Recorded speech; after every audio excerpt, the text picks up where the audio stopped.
नमस्कार दोस्तों, स्वागत है आपका मेरे चैनल में। हम बात कर रहे हैं इंडियन की मॉडर्न हिस्ट्री से रिलेटेड। हमारा जो टॉपिक है वो है साइमन कमीशन यानी कि साइमन आयोग।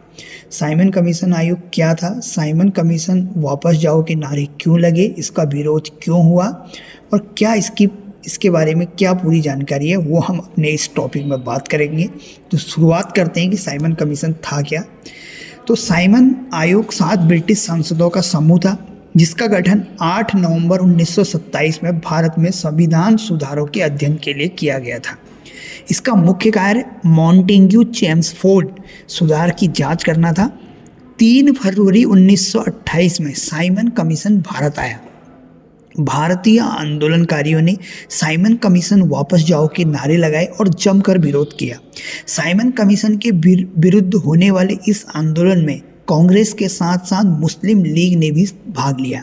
साइमन कमीशन इसके अध्यक्ष सर जॉन साइमन के नाम पर रखा गया था। साइमन कमीशन के बारे में हम यहाँ पर अब विस्तार पूर्वक अपनी इस वीडियो में देखेंगे, तो वीडियो को अंत तक देखें। साइमन कमीशन के बारे में और जानकारी देखें तो यह बात भारत की स्वतंत्रता से पहले वर्ष 1928 की है, जब 7 सांसदों का एक समूह ब्रिटेन से भारत आया था। उनका मुख्य उद्देश्य भारत का दौरा करना उद्देश्य संवैधानिक सुधार पर एक व्यापक अध्ययन करना था ताकि तत्काल शासन करने वाली सरकार को सिफारिशें दी जा सके। इसे मूल रूप से भारतीय संवैधानिक आयोग, भारतीय वैधानिक आयोग कहा जाता था। इसके अध्यक्ष सर जॉन साइमन के नाम से इसे साइमन कमीशन का नाम दिया गया। सर जॉन साइमन के नेतृत्व में एक अंग्रेजी आधारित समूह भारत का दौरा कर रहा था।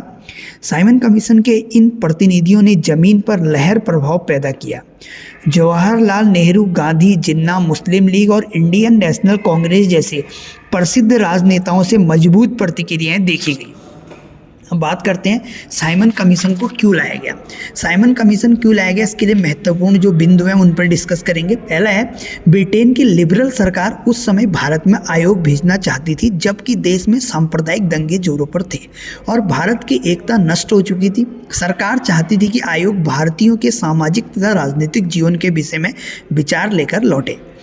इंग्लैंड में आम चुनाव 1929 में होने वाले थे। लिबरल दल को हार जाने का भय था। वे यह नहीं चाहते थे कि भारतीय समस्याओं को सुलझाने का मौका मजदूर दल को दिया जाए, क्योंकि उसके हाथ में वे साम्राज्य के हितों को सुरक्षित नहीं समझते थे।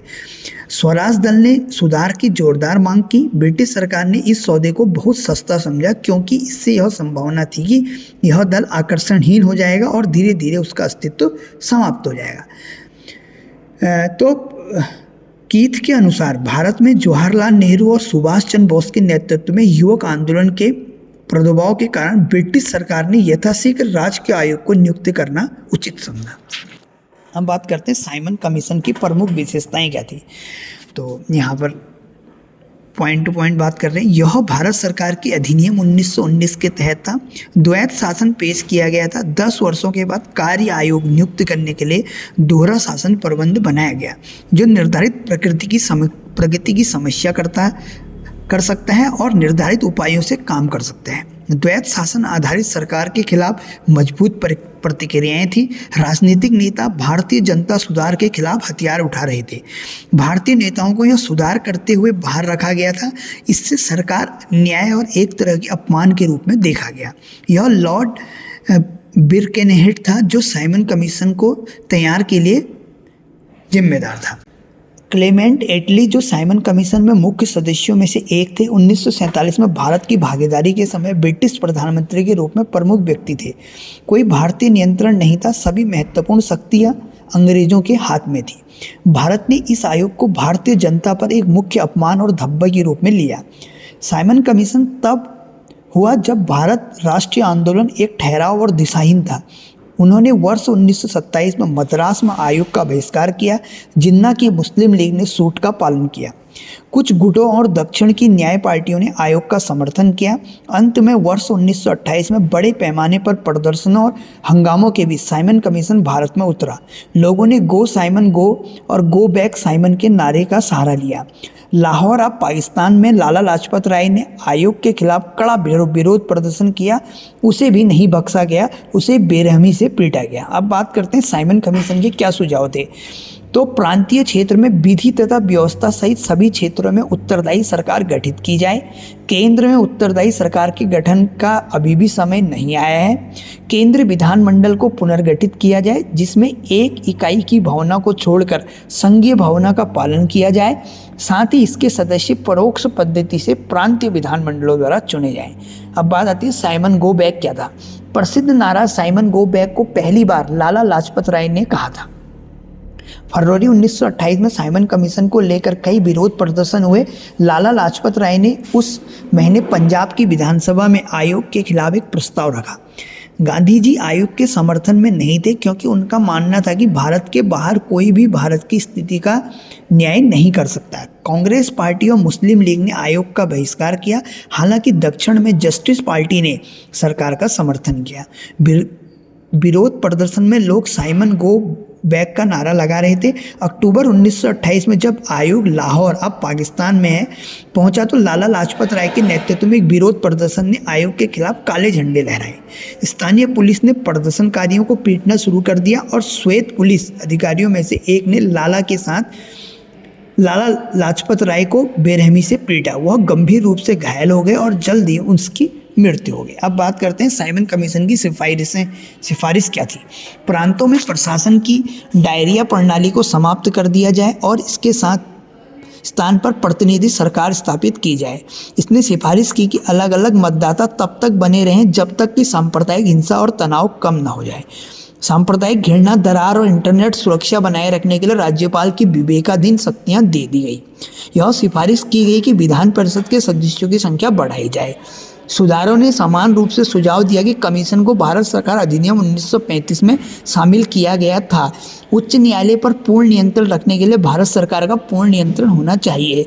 वर्ष 1937 में पहले प्रांतीय आधारित चुनाव हुए, जिसमें कांग्रेस की हर प्रांत में अतिक्रमण की लहर देखी गई। अब बात करते हैं रिपोर्ट की सिफारिशें। 1919 भारत सरकार अधिनियम के तहत लागू की गई द्वैत शासन व्यवस्था को समाप्त कर दिया जाए। देश के लिए संघीय स्वरूप का संविधान बनाया जाए। उच्च न्यायालय को भारत सरकार के नियंत्रण में रखा जाए। बर्मा, जो अभी म्यांमार है, को भारत से अलग किया जाए तथा उड़ीसा और सिंध को अलग प्रांत का दर्जा दिया जाए। प्रांतीय विधानमंडलों में सदस्यों की संख्या को बढ़ाया जाए।